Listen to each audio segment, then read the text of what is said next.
Hello, everyone. It's Brian, and this is part 6 of 8 parts on my ranking of all Smith songs from 73 all the way down to number 1. This will be tracks 25 to 17. I was going to do this in fewer segments, but then they'd be longer. Same minutes, but I thought, let's break it up a bit. So, at number 25 is a song that I think many Smiths fans would rank lower, and I certainly see that. On a different day I might have put it lower, but it's a song that often got stuck in my head and I kept singing it to myself, and I really like the music. And that is a track called Sweet and Tender Hooligan, which appears on Louder Than Bombs. It's a B-side of Sheila Take a Bow, and again, I don't think it's just that I have a sort of memory of this song, listening to it all the time, so maybe that's why I put it at this ranking. It starts with the weird left and right panning thing. It's a real rocker, though. I really like the guitar work in it. It's very energetic. I think Death Cab for Cutie covered this track. But the lyrics are kind of interesting. It talks about lenient sentencing of a hooligan. Cass is kind of sarcastic. The idea is that he won't do it again. Like, if you give him a light sentence, he'll never do it again. So, some of the lyrics are kind of funny. Poor old man, he had an accident with a 3-bar fire. I don't know what that is actually, but that's okay because he wasn't very happy anyway. And later he sings, a poor woman strangled in her very own bed as she read, but that's okay because she was old and she would have died anyway. Kind of macabre. But he'll never ever do it again, so just give him a light sentence. Sort of a glammy kind of song, light, not very deep, but kind of amusing, and maybe it should have been lower, but that's where it ended up. At number 24 is a track that Steve from All the World's a Stage doesn't like. So I have to hand it to him, though, because he made this commitment to giving things a chance when he'd say, "Oh, I'll listen to that and I'll report back," and often we don't. But he actually has committed that, and when he saw these videos, he said, "I'm going to listen to this record because I praised it," and so he did, and I'm happy to see that he did. And he says he doesn't mind it, but he doesn't like the track, frankly, Mr. Shankly. And I think I can see why. That's the second track on side A. I had a friend when this came out who was fanatical about that song, though. He just loved it to death and was always talking about it. So I can see why someone wouldn't like it. It seems a bit frivolous, but the name Mr. Shankly seems to be a stand-in for a record company executive, the head of Rough Trade Records, according to some interpretations. That would be Jeff Travis. And the point of the song is that the Smiths weren't getting their fair shake from the record company. They had a bad deal. They weren't making enough money. So he sings over and over again, "Frankly, Mr. Shankly, this position I've held, it pays my way, but it corrodes my soul." That kind of thing. "I want to live, you will not miss me." He wants to go down in musical history. At some points he sings, "I'd rather be famous than righteous or holy." That's kind of funny. Says he'd feel more fulfilled making Christmas cards with the mentally ill. Then he goes into some weird territory where he says, "I want to live and I want to love. I want to catch something that I might be ashamed of," which is kind of seems to stray from the meaning of the song, but maybe it doesn't. And some people think that it's about this guy, Jeff Travis, because there's a line that says, "I didn't realize you wrote poetry. I didn't realize you wrote such bloody awful poetry." And apparently this person did write poetry, would often show it to Morrissey, and now Morrissey's saying it wasn't very good. He tells me he's a pain in the ass, and he wants them to give us your money. So that's the track. And I like it maybe more so because it's on this record, which I really like, but I can see why someone wouldn't like it, but I put it at 24. At 23, the third single from Strange Ways, Here We Come, is Last Night I Dreamt That Somebody Loved Me, which is a quintessential Morrissey track. It has a kind of bizarre opening. It's sort of this quiet, we have crowd noises, there's keyboards, it builds a bit. Apparently both Johnny Marr and Morrissey have claimed it's their favorite Smiths track, and here's something I didn't know until recently. Apparently David Bowie really loved this track, and I think said it was his favorite Smiths song. Covered by the Eurythmics at some point. So the song is very simple and straightforward. There's nothing really to think about. It's just that this guy, the singer, or the protagonist, dreams that someone has loved him. And I think it's because in his real life he is lonely and doesn't have that connection, and he dreams about it. Last night I dreamt that somebody loved me. Last night I felt real arms around me. But when he wakes up, it's just the way it was before he went to bed. So you can't get any more Morrissey than that. The sadness of having this nice dream and finding out that it's not real when you wake up. I think that's a pretty good track. Number 22 from the debut record is Pretty Girls Make Graves, 1984. Apparently that line comes from the Dharma Bums, which was written by Jack Kerouac. I've read that book, but I don't remember that line. And it's a really good track. It's the fourth track on side A. And I think it's one of the best tracks from the debut record. There's a band called Pretty Girls Make Graves, and they apparently took their name from this song. It's an interesting story. If you read the lyrics, it seems to be about this woman who's attracted to this man, and the man has to say to her, "I'm not the man you think I am."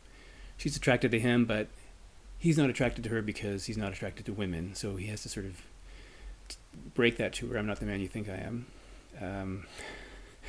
But later in the song, it turns out this woman meets someone else, another man, and they have some connection or do something together, and he seems to be jealous about it, and he lost his faith in womanhood at that point. So it's funny that although he couldn't be attracted to her because he doesn't bend that way, I guess, he was a little jealous of the fact that she made a connection that he was unable to. So that's, again, very Morrissey.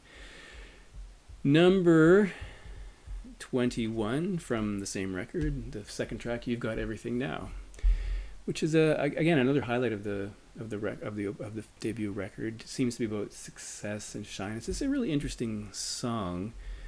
It's funny. It starts off with, "As merry as the days were long, I was right and you were wrong. Back at the old gray school, I would win and you would lose." So he's right, the other guy's wrong. He wins, the other guy loses, and it seems to suggest that he, the singer at least, is better than the other person. But as the song progresses, you realize that the other person has everything now, whether that is success or fame or money. And he sings, "Oh, what a terrible mess I've made of my life." There's some funny lines. "I've never had a job because I never wanted one," which is pretty plain statement. And then he sings, I don't want to love her, I just want to be seen in the back of your car." So maybe he wants to be seen with this person because that person has fame and success and money. He wants to be associated with that, but he doesn't really like him. He doesn't like that person. He asks who is rich and who is poor. He's not sure. "I never did like your face." And he sings, "No, I never had a job because I'm too shy." Again, shyness coming up in a Morrissey lyric is pretty interesting. Again, "No, I don't want to love her. I just want to be seen in the back of your car." It's pretty funny. Number 20, the last track from Strange Ways, Here We Come on the list, is "Death of a Disco Dancer," third track on side A.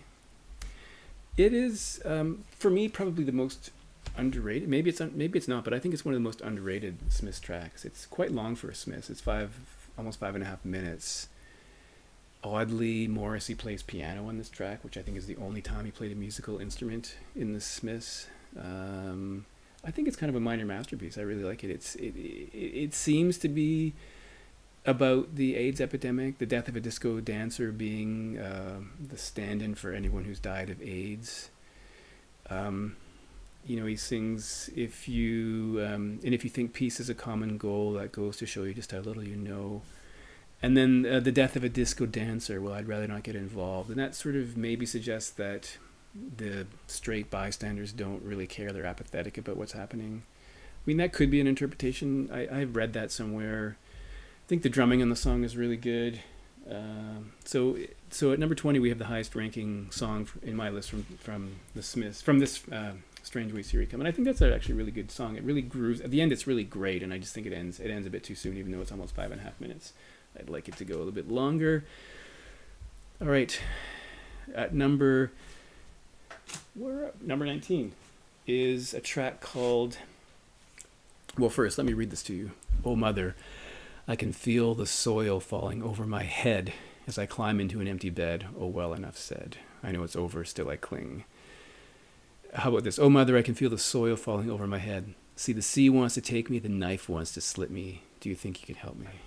That is a Smiths power ballad called "I Know It's Over" from The Queen Is Dead. It's track number 3 on this record. I guess you would say it's another Smith's power ballad, very, very mellow and plodding. Plodding, not boring, but slow, quiet song.